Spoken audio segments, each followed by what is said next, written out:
Hello and welcome to another episode of my MotoGP 20 career mode, and if you haven't seen the previous episode, do watch that because I'm about to spoil what happened in that episode if you haven't seen it.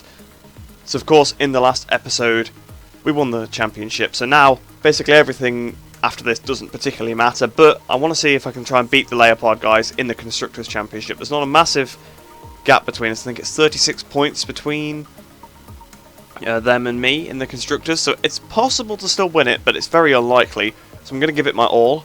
So without further ado, we'll head into Thailand and I'll see you after I've done a lap in free practice.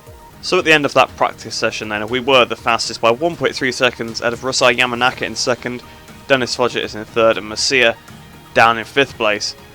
So we'll head into qualifying, hopefully we can carry that pace through and get another pole position. So then we're here in qualifying now. Got to make sure we get a new fresh set of softs on, put 4 laps of fuel on the bike and head out and try and get pole position once again. Now I'd say, to be honest, that the Power Mode 2 is going to be worth so much time at this circuit just because of all the straights. It is basically straight hairpin for the first half of the lap. Thailand, bit of an interesting one. Obviously it's pretty new to the MotoGP calendar. They've had 2 races there, and to be honest, in real life both the races have been pretty good, the MotoGP ones at least anyway. And I suppose that is a good hallmark of a track, but on the game I'm not a massive fan of it. I'm not a big fan of the layout, but it's not the worst track in the world. So it's definitely not my least favourite, but yeah, it's not one of the ones I particularly like. But I think we have the measure of the AI around here, mainly because it's just a lot of it is about getting out of hairpins, which is the thing they're worst at on this game. That's what it seems like anyway, and then obviously they run slower pace anyway when you're in front of them, as we found out in the historic challenges. That for some reason they run really slow pace until the last lap and then they'll up their pace again. It makes no sense. Well, the last corner apparently actually, as we found in that one, they gained about a second, they gained over a second in a corner on me, which doesn't make any sense because I didn't make a mistake through that said corner. And I was 7 seconds in the lead, so obviously I was quicker than them. We went a little bit wide there. Seems like the green on the outside doesn't slow you down as much as it did last year. At this circuit in particular, the grass, well, the outside was basically like AstroTurf. Like, it felt that way, like it vibrated as if you were maybe running over a controller, like vibrated as if you were running over AstroTurf, and the bike slowed down massively. But on this game it seems not so bad, it seems like just green tarmac like it actually is. As we go down towards the last corner then, slamming down the gearbox into the last corner, Jeremy Alcoba just ahead of us on the power. Got 0.8 laps of fuel left, coming up towards the line. What's the lap time going to be? 1:42.3, no, 1:42.5, sorry, 5.3.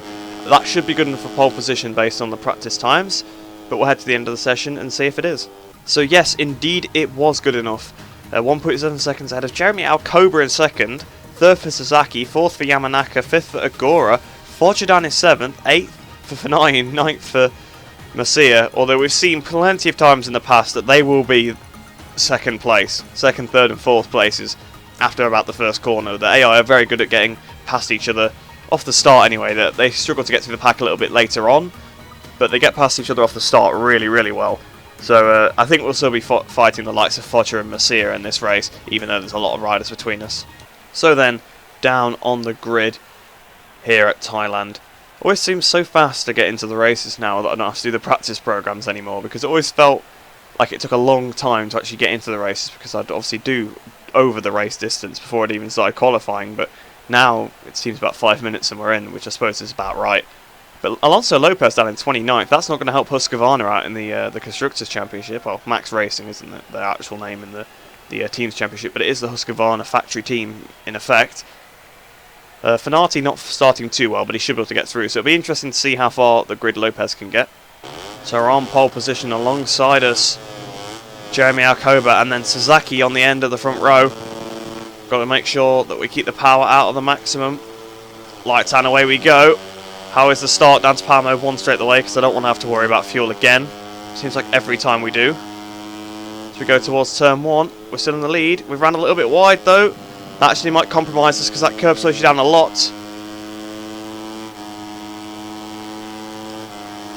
As we go down towards turn 2. Jeremy Alcoba's still there, he's trying to get a good run on us. And Fanati! I told you Fanati would be near the front. Fanati actually just briefly led for a second there, I think. Knife ran really wide, that's going to allow him to get back through once again. So Fanati out and as a Leopard. They always get off the line so well. those guys. They're side by side with Finati. Back up into the lead once again.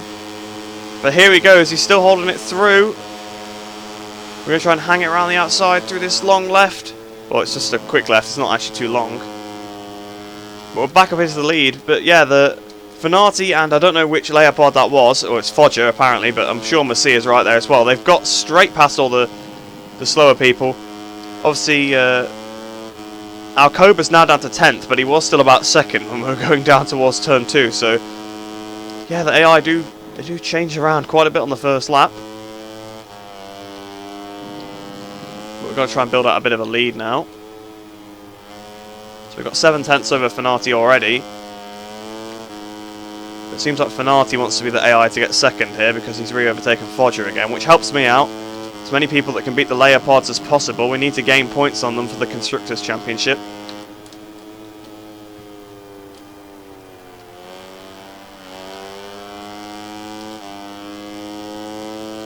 So over the line then, how far are we in front now? 1.1 seconds, so Messia's now 3rd, Foggia 4th, so not 100% sure, but I think we'd still lose points to them if it ended like this. So at the end of that lap then, 1:43.4, 1.9 seconds ahead of now Messia in 2nd, so Messia means business, so it's really going to be difficult for us to gain any points on Leopard. So 43.0 on that lap, but Messia didn't drop back too much, so 2.5 seconds now, the gap. Messia sort of hung in there, over the line at the end of that lap then. What is the gap? 2.7 seconds, so Messia really not dropping much now. 42.8 on that lap, so much faster than anything I've done before. What's the gap now? 3.3, so we definitely put some time into Messia then. But it's the last lap now. Over the line then. To win here in Thailand. Absolute domination. So then, in the end, we won by 5.1 seconds ahead of Messia, so we really did have the pace over the AI in this one. Finati in 3rd place then. Foggia slipped to 5th in the end, which they'll still have enough points to overhaul the amount I gained from winning, but not so many, so that's always helpful. Lopez actually got up to 9th place, so pretty good job there from Lopez to get up to 9th. I did say watch out for him. I seem to be quite right about the AI getting through quickly, because look at the guys that started in the front. Where are they? Sasaki was on the front row. Where did Sasaki finish? Sasaki finished 23rd, 27 seconds behind me, so qualifying is a bit weird sometimes. But in the championship standings then, we're 155 points ahead of Messia, 194 ahead of Foggia. Obviously the championship is already sealed, but it's quite interesting between Foggia and Finati again. Obviously Foggia had that really good result which put him quite far in front of Finati, but Finati's only 2 points behind him again now. Although it seems like the gap has grown back to people like Suzuki. I remember it being about 9 points separating 3rd to 7th, and now it's, well, quite a bit more than that, so it's 6 plus 15, so there's 21 points between them. So it's still all up for grabs, but it seems to be more between Finati, Foggia and Antonelli, maybe Mino as well, than really Suzuki now at this point. So in the Teams Championship then, Leopard extend their lead back up to 42 points. They have about 69 points over, well, they don't have about, they have exactly 69 points over 658 now as well. So we'll head into Parc Fermé and then the Career Hub and see what we've got to do between now and the next race. So yeah, then a pretty easy win, to be honest. Obviously pole position was very comfortable, and so was the race win. Even though obviously Finati and I think Foggia almost got in front of us actually right at the beginning. It was very easy to get back past them, and then it's just how it is usually. Once you get in front you can just pull a little bit of a gap and then you can just build that up upon that. Even when they're right behind you, it's fairly easy to keep them behind, but it's very easy to pull away, especially at this track. So then, as we always do, we gained 5,200 reputation points, which brings us up to 91,750. And then we gained 6,151 credits, which brings us up to 74,935. So there's actually nothing to do so far, so we'll advance another week. See if there is anything. Oh, there is a technical staff notification. So it's a new candidate for the chief engineer, so Francesco Rossi. He's a very good electronics guy, but I don't think we're going to be exactly interested in him because once again this is a Moto3 team and we are leaving it at the end of the year as well, although they don't know that yet. We'll head into Japan now and I'll see you at the end of free practice 1. So it was actually free practice 3 because FP1 and 2 were wet, but the rest of the weekend is dry, so I just went straight to FP3 because obviously we wouldn't have made a time to get into Q2 in the wet conditions. But in the end we were only 6 tenths ahead of Yama Messia in 2nd, a bit further back then for everybody else, but I think this might be a bit more of a close race. I didn't do a perfect lap, I will admit, so we'll see what we can do in qualifying. Hopefully it's another pole position. So we're here now then in qualifying. We'll put on a new set of softs, turn it down to 4 laps of fuel, and out we go for a qualifying lap. So Power Mode 2 won't be quite as much of an advantage as it was at Thailand, but it should be still a pretty big one. If you're wondering why my tyres are slightly worn, it's because Albert Aranas held me up at the start of a lap, so I just restarted the lap because I thought it would probably have ruined it. So as we go now down towards, was it turn 2 or was it turn 3? I'm never 100% sure if that first corner counts as 2 corners or just one long corner. I feel like it is just one long corner, but it counts as 2, so that's how it is. We are pretty marginal on fuel. I hope we don't run out actually. We've got 0.7 of a lap left and we've done a sector already, so I think we should be okay.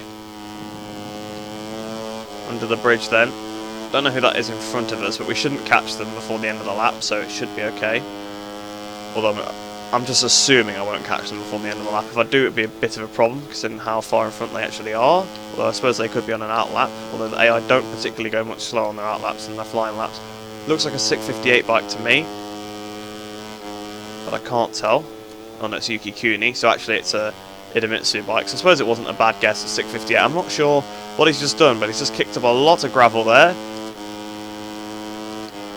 So that can't be efficient, and we are actually pretty close to him now, although it seems like he's going quite slow. Obviously he has just gone through the grass. I've got 0.2 of a lap left. I'm going to run out of fuel. We're going to have to whack it into Power Mode 1. Power Mode 0 then maybe. So this could be the end of our qualifying lap. He's got the inside into the 90-degree corner. We've absolutely sat him up there. Hope we don't run out of fuel. I really hope we don't run out of fuel on this qualifying lap, because that would be pretty embarrassing. Guess it's because I filled up for just one lap rather than actually having to restart the lap. We're coming up towards the line now. Put it back up into Power Mode 2. Shouldn't matter now. Over the line, 159.5. So we've just run out of fuel after the lag, so that was lucky, wasn't it? So we're back to the pits now, and hopefully that's good enough for pole still. So that's really weird. We actually are on pole by 2 seconds, which is much more than we were in practice. I'm guessing maybe the slipstream from the Honda Team Asia bike helped, but we had to go to Power Mode 0 for some of that lap, so I'm not really sure how we still got pole position after all that. I guess the lap was just really, really good. I mean, we did come from a really far gap behind to catch up to that Honda Team Asia rider. Yuki Kuni, of course, but he seems to be quite far off the pace. Sasaki on the front row once again, actually. Pretty odd. But anyway, we will head into the race now, and hopefully we can try and get another win. So down on the grid then, Romano Fenati second position. He's the one obviously we've got to look out for, because it seems like he's had a bit of a resurgence again. Obviously he's been pretty good the entire season, then he had a couple of off races, and he seems to have come back a little bit stronger. Once again, he's definitely trying to take that third place off Foggia, which Foggia is really helping him to get, although he also helped Foggia out by crashing at Misano after Foggia had already crashed. It was an easy second place, and if he wanted to take it easy, an easy third, really, if Mino got past him, because Mino was quite close to him, but Fenati threw that one away. So hopefully we can try and get another victory here. We will start the race now. So Fenati alongside us on the grid here. Sasaki once again on the front row. Where will he finish? Because last time he finished outside the points after starting on the front row. Lights and away we go back down to Power Mode 1. I was in Power Mode 0 to start with. Fenati's had a great start. Fenati's hits the front as we go towards the first corner there. Around the outside. I don't think we'll actually be able to hang it around though. So Fenati actually takes the lead here in Japan. Looking behind us is Ayagura in third. Already can't see Sasaki anywhere. So poor old Sasaki can qualify well. He just can't start well. So we go towards turn 3. Then we're looking for an outside move on Fenati. Fenati has crashed from the lead before, but on the inside, oh, he's kind of sat up a bit unnecessarily there. We didn't have any contact, but me and him have already got away from everyone behind, it looks like. Although I'm sure one of the Leopards was making a move on Agora there. Probably a little bit too early for turn 5, but it's not the end of the world. Out of turn 5 then, under the bridge. Macia's already up to second. How did they just pass Fenati? That's a bit weird. Me and Fenati had a good little gap over everybody else. I mean, it wasn't massive, you could pull it back, but it wouldn't have been something you could make up in a braking zone, I wouldn't have thought, and pull the move off. And obviously I went underneath Fenati and he sat up a little bit, but he didn't seem to lose too much momentum from that. So I'm guessing he probably tried to dive me and ran wide, I would assume is what happened. It's usually how the AI lose quite a bit of time in positions. They only lost one place. I think we are getting away, me, Fenati and the two Leopards. If you look at the map, there's about 3 riders behind me that have got away from everybody else. Although the off seems to all connect again, but then you can see on the straight it stretches out a little bit. So Messia's second, we got 9/10 of a second over him already. So Messia has actually been doing a lot better again lately. Obviously he had a couple of episodes where he was a bit off actually. He had a couple of crashes and he also had a 3rd place as well, which I know is not the end of the world, but he was always the guy getting the second positions, and then he seems to be sort of returning to that, beating Fenati and Fodger again pretty easily. Though we've not done Victory Corner too great, so I think he's caught up to us a little bit. Although I think the pack might have just closed up through that sector as a whole, to be honest. So over the line then, 7/10 of a second in the lead of Messia. We need to try and build out a bit more of a gap if we can. So at the end of lap 2 then, a 2-minute point 4, we've now got 1.9 seconds, so we put about a second into him there, well over a second. So another 2-minute point 4, I don't know if it's any faster. Yes, it is slightly faster, so 2.9 seconds now. We are really bolting away here. So over the line then, a 2-minute point 7 this time, starting the final lap. We've got 3.4 seconds, so not as much gained on that lap there to the AI behind. But this has been a pretty dominant and easy victory so far. Well, you know, race. I suppose it's going to end up being a victory as long as I don't crash. It's not going to gain that much time on me, and obviously as long as I don't run out of fuel. But we have got we've got a lap left now, and we've already done a couple of corners, and we know that you actually can ride on 0.1 for quite a while. I'm still amazed at that qualifying lap, although we've not been massively off it in the race. So I suppose that you can see that's why. So usually I'm quite a bit off my qualifying times because I've used power mode 2 throughout the whole lap, but obviously dropping down to 0 and 1 a little bit brings it a bit closer. Obviously the harder compound doesn't particularly help either on the rear, but I think if I use a soft rear it'd probably wear out. Although to be honest, it probably wouldn't actually at most tracks. With some it definitely would, probably like Malaysia and maybe Misano. Seems to be like the circuits with the highest temperatures or the most wear rates that I've noticed just over the last game and this one, because the high wearing tracks on the previous games, previous game anyway, really, is the same on this game. So tracks like Sepang and Misano and Catalunya have pretty high wear rates still, even now. What is the gap now? I've been sort of just wittering away on this left back tyres.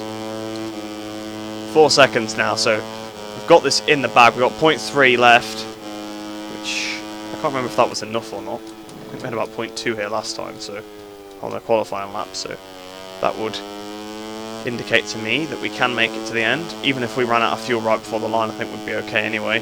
With the lead we've got, we've got to roll over before they got to us. Warning me about the fuel. 0.1 laps left. As we come up towards the line, it's going to be yet another win in this season. Absolutely dominating once again. So Messia did catch us up a little bit in the last sector, but we did pull out the gap once again. All of our laps were faster than the fastest lap of any of the AI, it looks like. So Messia second, then Fenati in third, ahead of Fodger in fourth. So that's going to help out Fenati in the championship, definitely. Sasaki ended up 26th, 35 seconds off, even after starting on the front row. He really does drop through the order, old Sasaki. Once he starts on the front row, he really does drop through. So in the championship then, yes, Fenati's now 1 point ahead of Fodger.